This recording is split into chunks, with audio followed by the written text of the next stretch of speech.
पर गाए बगाए seize fire की खिलाफ वर्जी की जाती है कि पूरी दुनिया की तवज्जो सीज़ फायर की इस खिलाफ वर्जी की तरफ रहे कि पाकिस्तान लाइन ऑफ कंट्रोल पर छेड़छाड़ कर रहा है।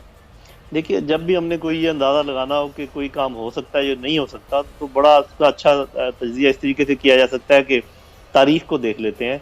और तारीख में अगर कहीं आपको ऐसा मिलता है कि भारत ने किसी किस्म के अखलाकी दबाव को कबूल किया है, चाहे वो ह्यूमैनिटेरियन जो मुख्तलिफ ऑर्गेनाइजेशन है उनका हो, या उन्होंने तो यहाँ तक कि UN की रेजोल्यूशन जो कि सबसे बड़ी चीज़ है उसका कोई पास रखा है, या कोई और इंसानी हकूक़ का पास रखा है, फिर तो मैं इस बात पे गौर व फिक्र करूँ कि जी इम्कानात क्या हैं। मेरे भाई, इससे 10 गुना ज़्यादा प्रेशर भी आ जाए, वो टस से मस नहीं होने वाले। उन्होंने जो कुछ कहा है वो किया है। या तो आप मुझे कहें ना कि उन्होंने इंतखाबात में जो कहा था वो फिर किया नहीं, उसके बाद जब पुलवामा के हुआ उसके बाद जो उन्होंने कहा वो किया नहीं। जो कुछ उन्होंने कहा है वो किया है।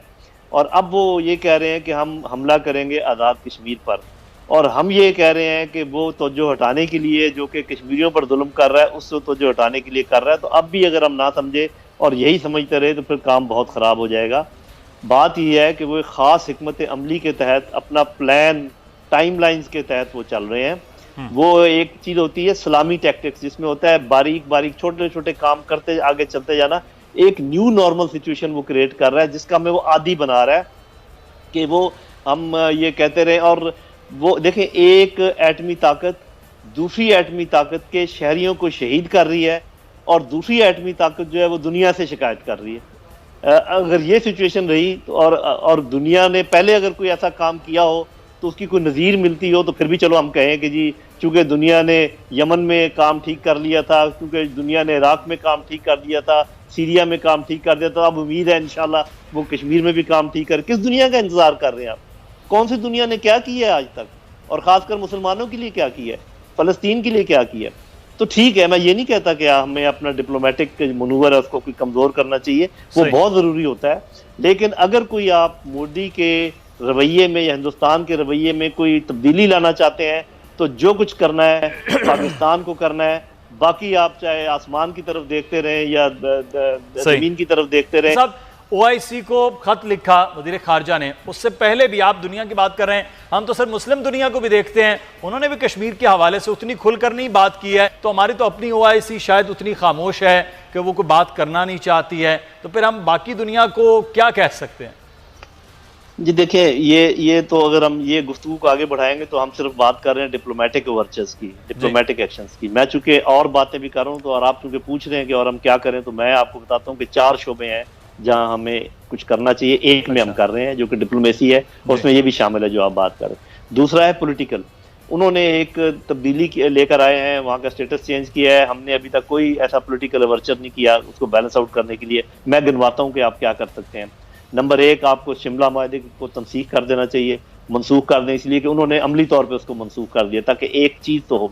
नंबर 2, आपको गवर्नमेंट इन एग्जाइल बनानी चाहिए, मकबूजा कश्मीर की जो रिप्रेजेंटेटिव हो, ताकि एक दबाव चाहे वो किसी यूरोप मुल्क में बनाए या जहाँ भी आप मुनासिब समझते हैं।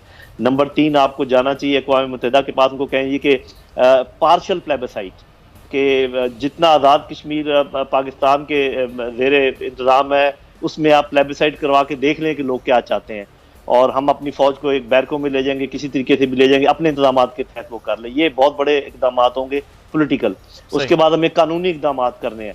हमें फोल्डर बनाना चाहिए। जो लगारी साहब जो बातचीत कर रहे हैं, जो जुल्म सितम है, जुबानी बार बार कहना जी उन्होंने ये कर दिया वो कर दिया, बाकायदा डॉक्यूमेंट करें, एक फोल्डर बनाएं और तमाम मुल्कों को भेजें और अक़वाम मुत्तहिदा को भेजें, ह्यूमैनिटेरियन वालों को उनको भेजें। वहाँ पर एक काबिज़ फ़ौज है और काबिज़ फ़ौज की मौजूदगी में अक़वाम मुत्तहिदा की करारदादें हैं कि बाकी मुल्क जो हैं उनकी मदद कर सकते हैं, जो वहाँ के मैसूर अक़वाम है, कौम है। वो हमने उस बात को बढ़ाया नहीं है। हमने नहीं कहा दूसरे मुल्कों को कि आके मदद करें जाके अक़वाम मुत्तहिदा के उसके मुतालिक।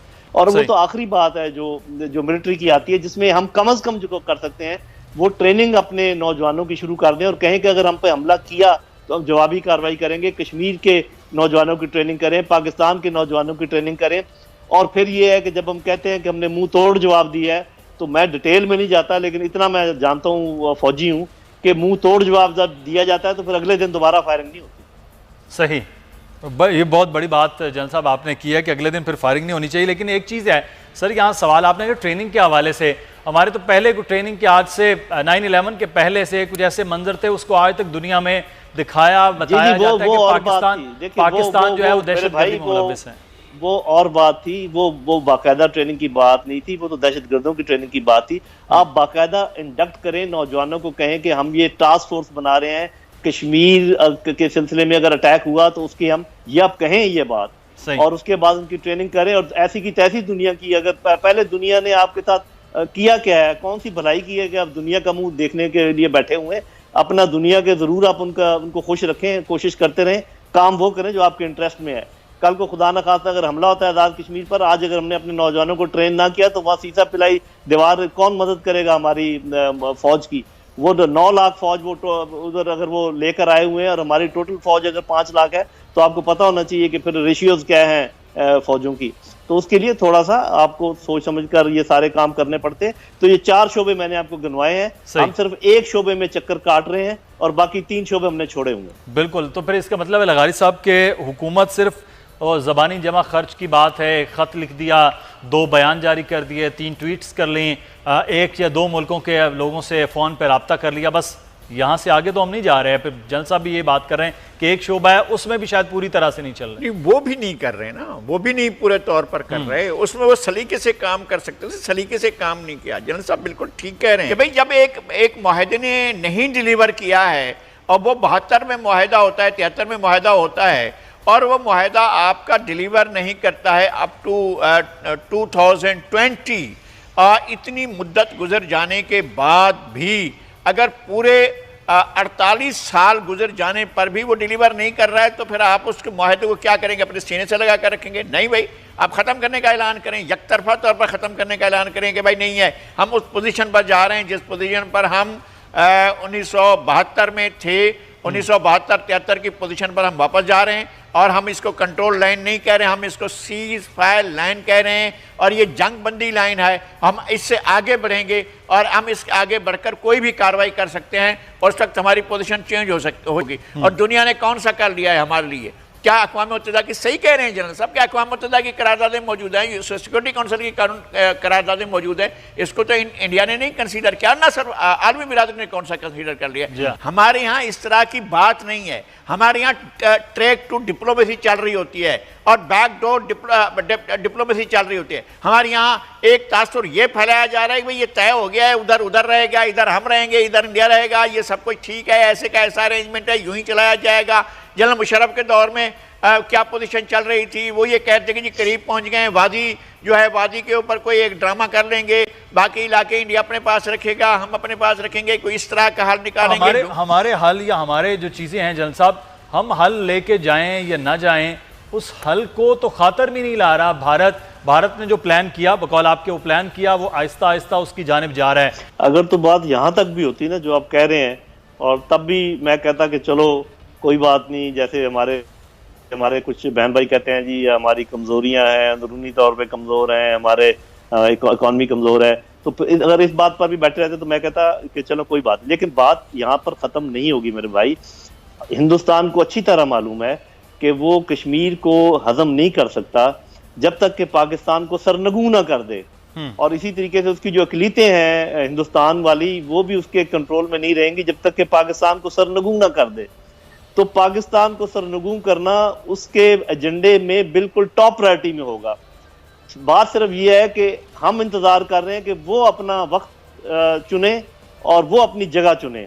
हालांकि होना ये चाहिए, स्ट्रैटेजी ये कहती है कि जब आपको यकीन हो जाए कि दुश्मन ने कोई एक काम करना है तो फिर उसको अपना वक्त ना चुनने दें और अपनी कंडीशंस पे वो काम ना करने दें। तो एक तो ये बात समझने की हमारी लीडरशिप की, मैं आपको बार बार कह रहा हूं कि वो इंतजार कर रहे हैं, राफेल जहाज आ जाने दीजिए, S-400 का जो एंटी बैलिस्टिक मिसाइल निज़ाम है वो लग लेने दीजिए, उसके बाद जो उनके चंद एक नेवल की चीज़ें आनी है वो आ जाने दीजिए।